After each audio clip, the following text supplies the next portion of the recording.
A suburban pastor is back in Chicago after turning himself in on charges in Georgia. Stephen Lee is among the 18 people charged in the election case, along with former President Donald Trump. Before heading to breaking news, our Charlie DeMar spoke with Lee's attorney.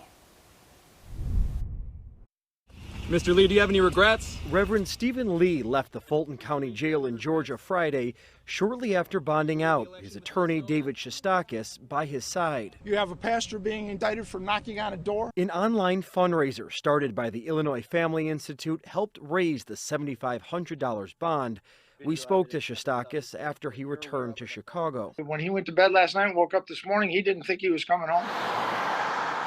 Lee preaches from this church in Orland Park. He faces charges stemming from his interaction with election worker Ruby Freeman in 2020. I'm a pastor, and I'm also working with some folks. The Reverend traveled to Georgia and spoke to Freeman, who was falsely accused by President Donald Trump of election fraud. Do you know how it feels to have the President of the United States to target you? I knocked on the door earlier. Lee is accused of intimidating and trying to influence Freeman's testimony over the results of the 2020 election. For them to try and tie him to this criminal enterprise is just an incredible stretch.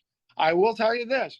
There will not be any kind of plea. If he is approached to cooperate in this, does he intend to? And you know, the interesting thing about that, he has nothing to offer.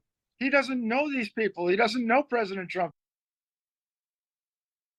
And that was Charlie DeMar, of course, reporting there. Also indicted as part of that Georgia election case, Trevian Cootie. She is the former Chicago publicist for R. Kelly and Kanye West.